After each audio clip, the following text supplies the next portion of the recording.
Hello world of gamers, it's that time again to have a look through one of my video game collections. Today it's the PlayStation 2, as you might be able to tell from the blue boxes to my left. As is the case with the majority of my video game collections, this is a lot of Atlus titles. I have been picking up games that I've played in the past and some games that I've just been finding in charity shops that will go into the pile of games to sell at some point to put money towards the games that I really want to have. Originally though, the intention for the PS2 was just to pick up the Atlus titles because there's quite a few on that console. I'm not a massive fan of the PlayStation 2. I do appreciate it. I'm more a fan of the library of the games. As I've said in previous videos, I was an Xbox gamer back in the day. So the only time I was really playing games on the PlayStation 2 was when I was at a friend's house, when my brother was picking up games for his console. The majority of the time though, I was playing Xbox, and sometimes I was disappointed because a lot of the games that got released on the PlayStation 2 did not get released on the Xbox.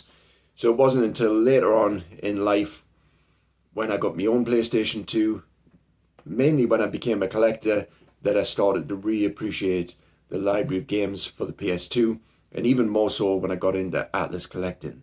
Okay, let's get into the pile because there's a few to get through. I'll try not to babble on for too long about each game. There's going to be a little bit of light reflection because some of these games are in protective cases. I will do my best to just show the game, try to position it so that you can see what it is, and then move on to the next one. So we're starting off with Shin Megami Tensei Lucifer's Call, which is also known as Shin Megami Tensei 3. It has been re-released in recent years. It is a game that I've started playing and can tell you that the beginning of this game is very difficult. So difficult that it keeps putting us off wanting to progress, but I do want to finish this, and I'm most likely going to go through all the way to the end on my Nintendo Switch. Hitman 2 Silent Assassin. The only Hitman game that I've ever completed was Blood Money, and that was a brilliant game. Hitman 2 was a recent pickup, a find in a charity shop. Finds like that are few and far between these days, for reasonable prices anyways, because charity shops have realised that there's money to be made in video games, and power to them for doing that, but long gone are the days of finding, although actually you can still occasionally find games at low prices that you can sell for higher prices, but it doesn't happen often. Anyways, Shin Megami Tensei Digital Devil Saga. This is the first one. This is a game that I am currently playing very, very slowly.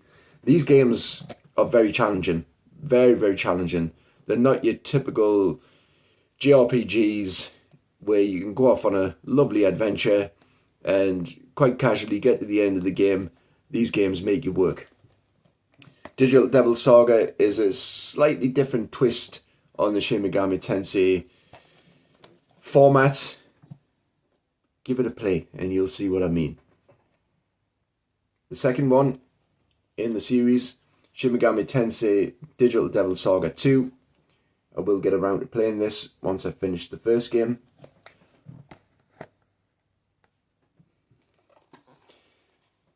Wizardry, Tale of the Forsaken Land. Before purchasing this game, I knew nothing of the Wizardry series, which has been around for a long time. Speaking of brutal games, this one is ridiculous. Just going into the first dungeon, it is absolutely brutal. It kicks you all over. And again, for that reason, it's put us off wanting to sit down and give it a serious play, but it will get played to the end at some point. That's the intention anyways.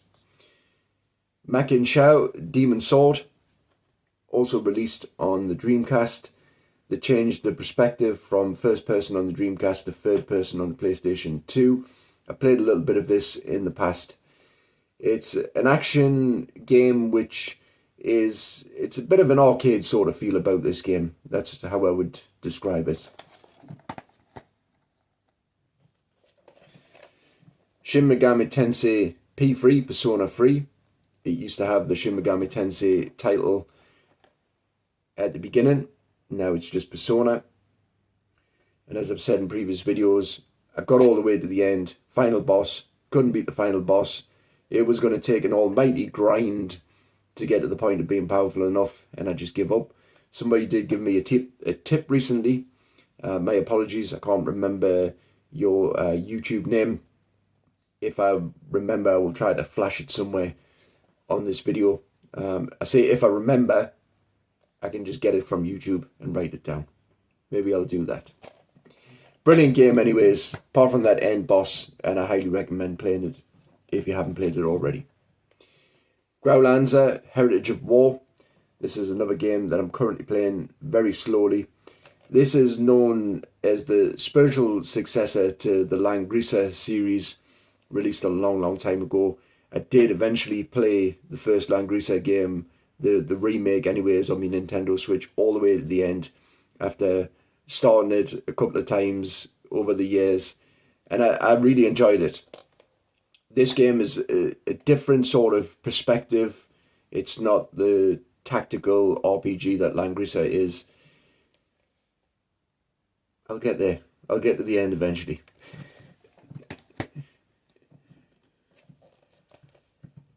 Baroque. Bit of a, I describe this as a gothic horror style of game. I've only played the game of it the beginning of the game so far, so I can't tell you much about it. It was released on the Wii, and I think originally, not this game itself, but there was a game on the Sega Saturn which I think is a part of this world. Correct us if I'm wrong, but I'm sure that that's the case. This, in fact, I'm going to do a video at some point in the future showing the changes in prices. My eBay purchases, I can go back to 2017. I wish I could go back further to when I first started collecting. I can go back to 2017 and then I can fast forward to now and show the changes in prices. And I would like to do that because this is an example of a game that I picked up at a reasonable price back then, I think 2017, 18, and the price of this game has changed dramatically. But that's for another video. Road Rage 3, a driving game which is unique in the fact that it's Atlus, it's Phoenix, and it's also Cave. I played a little bit of it. The games in that series are not the best. In my opinion anyways, they're not the best driving games that you can play. Stella Deuce, The Gate of Eternity. As I've pointed out in the past, with a lot of the European releases, you're going to see a different publisher on the front, and usually you find Atlus on the back, or somewhere on the disc, on the manual. Almost always all of those things, but generally on the back, sometimes on the front as well, smaller than the publisher name. I've played a little bit of this one as well. This is a tactical RPG, an SRPG. It's a turn-based, almost grid-based style of game. Shin Megami Tensei Devil Summoner, Raido Kuzunoha versus the Soulless Army. This one is just getting the re-release on modern consoles. I've only played a small bit of this game so far. As is the case with a lot of these games, unfortunately. And as I've said in other videos, I just have to prioritize what I want to play. Sometimes I play the beginning of a game and I think it's going to need a commitment that I'm not ready for just yet, and I'll move on to something else. Warhammer 40,000 Fire Warrior. This is an FPS in the Warhammer 40,000 world. I picked this up because I'm getting a little bit obsessed. It's not like me. I'm getting a little bit obsessed with the Warhammer 40,000 world in video games anyways, and I've been picking up games on different consoles, so I picked this one up as well. That happens with me from time to time. I get a little thread that I start to pull on and everything just unravels. Moving on. Energy Air Force Airstrike. A Taito shoot 'em up, which is more like a sim sort of flying game. SSX Free. This is a game that I picked up at the Christmas time for my fiance because she likes these games. I'm not a huge fan. Too many buttons. Great Battles of Rome, the History Channel. A recent pickup simply because I like history, and in particular I like learning about Roman history.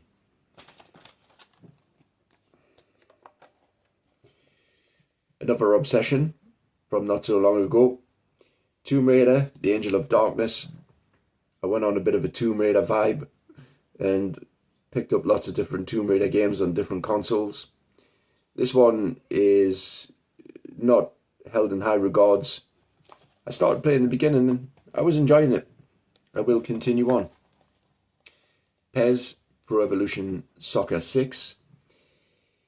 The reason I picked this up is because back in the day I loved playing PES games. 4, 5, that was the sweet spot. 6 I was disappointed with because I bought this originally for the Xbox 360, and back then the analog controls were not suited for these types of games. They hadn't figured it out, and I don't think they ever did, to be honest. It kind of spoiled it for me. D-pad was the best for these types of games, and that's the reason I picked this up, because I wanted to see what it was like with the D-pad controls. And it's very similar to 4 and 5, which were the best ones for me. 5, 4 was probably the best one. Deus Ex. I played the second one before I played the first one, because the first one wasn't released on Xbox.